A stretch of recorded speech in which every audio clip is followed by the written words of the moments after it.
Where do you think Bitcoin could head this year based on all those charts? What are some of the higher end numbers that you've seen? Well, the higher end numbers that I can see on a chart that can actually measure are closer to like 300 to 400,000. So I'm just going to leave you with that. Potentially Bitcoin 300 to 400,000 this cycle, if we're even doing cycles anymore, as we could potentially enter into this sort of super cycle phase where we have these smaller corrections every 6 to 8 months as we trend up and to the right. Welcome to the show. I'm your host, Megan Nilsson, aka Crypto Megan, coming to you for bonus footage, a small bonus video with the lead analyst from Capital Mindset, Trip, the spaceman, as a lot of you call him, the spaceman knows. We're here again today to give you some perspective, just to zoom out a little bit, look at Bitcoin on higher time frames, to get kind of a bigger picture, to see just where Bitcoin could be headed this cycle. So in order to set the tone, I'm going to show you a tweet from CZ that really resonates with us, and we'll get going from there. Justin, Binance founder CZ, says, if you sold the dip, you need to unfollow the weak minds and follow the right people. I could not agree with this more. In fact, why don't you give us a follow? Give Capital Mindset a follow, who's been keeping us updated every single day on everything we need to know in order to stay informed, and gives us so much perspective into things. Now is not the time to fold. Now is the time to stay laser focused. We've been having some incredible success in the group and making waves. So please do join the group. The link is in the description below. It's just an incredible life skill, and you need to stay strong during these times and have conviction, because we are just getting started in the grand scheme of things. So I just want to show you a chart from 2020 that CZ posted that says, you do realize that the current part of the Bitcoin chart will be a flat line in just a few years, right? I mean, it's crazy because the human mind has a very hard time comprehending exponential growth, but this is where we are at. And these ups and downs, these massive swings, are going to look like blips on the radar in the future. And I just want to show you where we're at now.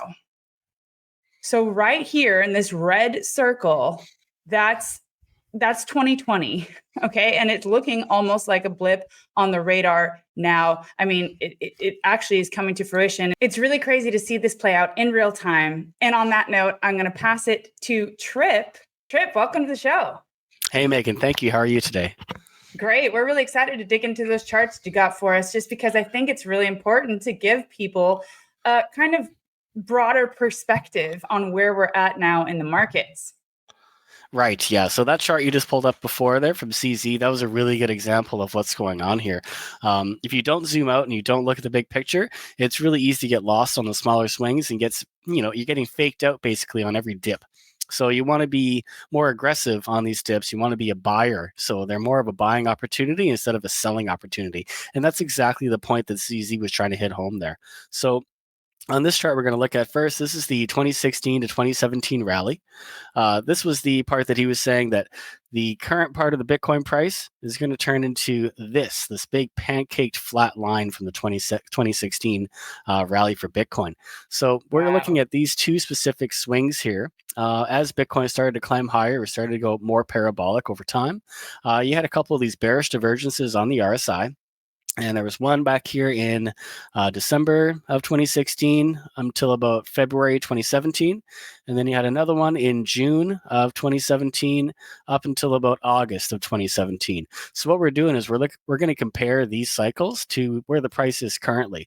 So these two bearish divergences on the RSI is something that we're starting to see right now. So this is a chart that we posted back in the group. This was from December 16th of 2024, fairly recent, within the past 6 months or so. And what we're looking at is the same bearish divergences starting to form. So what I've done is just roughly, like these numbers that are on the right side here don't necessarily correlate to what I was expecting. It was more just a graphical representation of what we're looking for with these pullbacks. So this first bearish divergence led to a dip that we were expecting. And we're going to go to the next chart to see what happened. So this first dip after that bearish divergence played out almost perfect. It was a textbook play for that bearish divergence. So that was your first swing when you compare it to this first swing down here from the 2016 run-up. Now we're looking ahead, and you get a second bearish divergence here. So you have that one bearish divergence back here, second one forming locally here, and we were looking for another pullback here into this green circle, and we're expecting another pump. So we go back to the next chart. And this is where we are now. So this is just a couple of weeks later after that last post, and we're starting to see this same action, right? So that's that divergence with the pullback, a divergence with the pullback, and we should see another pump coming still yet to come, and maybe even further. People have been drawing it kind of like a parabolic curve. So if we look at a parabolic curve pattern, usually you get base 1, 2, and 3, and then you end up with 4 and 5 before the sell-off. In 2016, we didn't really get that same type of a move. It kind of had a couple extra moves or a couple extra pumps beyond just the simple basis of 1, 2, and 3. So again, the same thing this time when you look back here. We have to focus on these pullbacks along the way. And if these divergences play out, we have to remember that they could be great buying or re-entry opportunities. So again, this is from December 16th of 2024, and this plan has been playing out pretty well overall. So if you ignore the news, or sorry, if you ignore all the noise, I should say, along the way, looking at the lower time frames, you can see that we're progressively getting higher and higher and still making higher highs and higher lows for Bitcoin on the bigger picture. Wow, that is really quite something there, Trip. I think then the lesson should be bull market dips are for buying generally, and not financial advice. Is just what we're seeing in these charts, and it's just what we're seeing in this trend. And it's really cool to put that into perspective, especially when you zoom out as far as several cycles ago and you see what happened then. I mean, it's looking like it's going to be a very, very interesting cycle, and that we're just getting going potentially, right?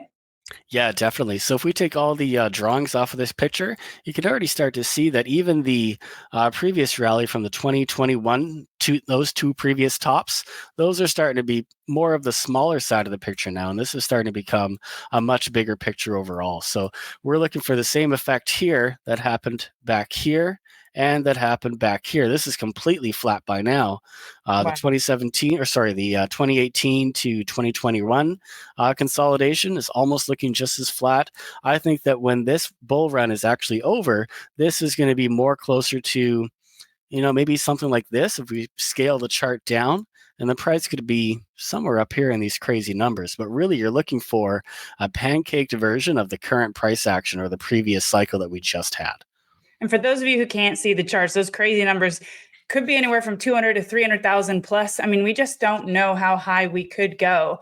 But the point here is don't get too caught up in the noise and everything that's happening in the moment, because so far things are playing out pretty well, and we are still in a bull run at the end of the day. So this is looking really interesting, Trip. And it's nice to have some of this perspective when you are so zoomed in. It's the fear takes over, and I know a lot of people might not make the best decisions. So it's better to stay calm, cool, and collected, and join the Capital Mindset Trading Group. There you go. That's the answer. We're getting all of these posts in real time from Trip, our lead analyst, who's extremely talented, as well as all of our other top analysts. So this information is coming out daily to everyone there. And if you want to get it in real time, we'd love to have you as a member.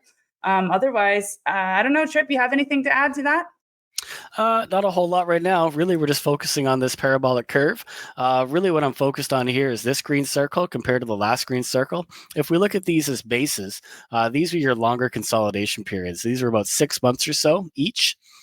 So now this could be a shorter version, just like one we had back here. The key on this chart is that every time we broke above a 618 level, so this is a 0.618, this one up here is the 1.618, you broke above it and then it retested that golden pocket or that 618 level. And then once you broke above it again, you came back for a retest of that 618 level again. So now we could be in the same position where we're not only touching the 618 or the next 2.618 extension, I should say, but we could turn it into support after we move above it. So even still, the next move could be even bigger than just that 2.618 target. We're trying to flip that into support. And so that 2.618 is at 120,000 and change, 700 approximately. So if we flip and hold that level of support, it's going to be a phenomenal run, right? Right, that's what I'm expecting too. So I don't think anything has really changed too much. We're still making higher highs and higher lows on Bitcoin. Otherwise, the overall trend is still intact, in my opinion. Fantastic. I like this. It's nice to zoom out, get some perspective, and just get an idea of where we could be headed, guys. And so this is what we do daily in the group. Thanks again for being here with us, Trip. And until next time. Right on. No worries. Thank you. So tell me again then why you think that the Bitcoin halving doesn't have so much weight anymore as far as to what happens to Bitcoin price? Well, it's because before we were waiting for the halving because it represented scarcity. Like every time you mine Bitcoin, you were going to get less of it than you did before. So I think people are forgetting the fact that because of all these big companies and Michael Saylors out there that are buying up all the Bitcoin, we're constantly going through a scarcity event that kind of eclipses any of the halvings anyway. It's almost like the halvings were a nice way to represent the scarcity on their own, but now there's just so much being bought where it just massively eclipsed the amount that we're getting per day just because of purchases, right? Over the counter deals and just buying it off the exchanges. Right. It's like we're getting a halving every other week almost. You could say it like that, sure. Yeah. Yeah. And if that's what this is, then we're gonna have, I mean, I am massively bullish on what's coming. And we're gonna have one hell of a bull run. That's what I think.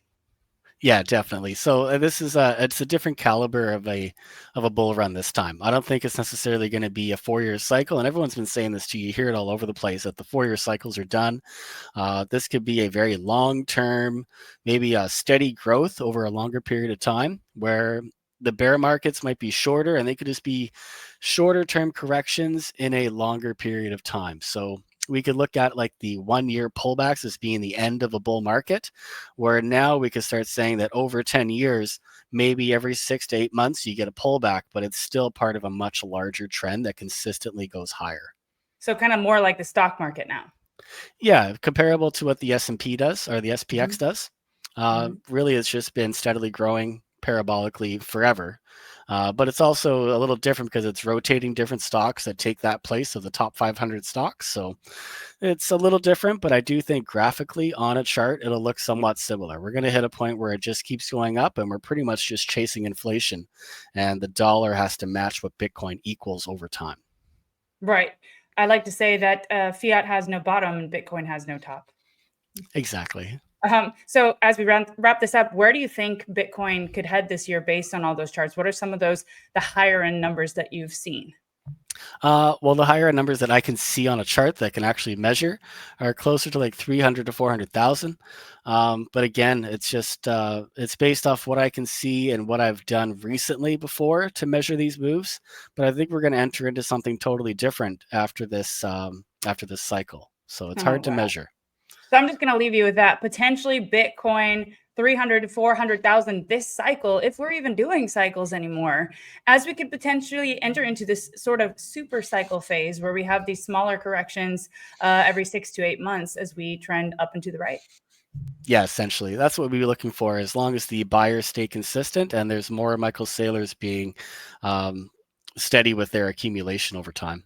Right. Actually, now that you mention it, Anthony Pompliano just became one of the next Michael Saylors. So did Metaplanet from Japan. I mean, a lot of these Michael Saylor MicroStrategy type businesses are forming now. And talk about supply shock.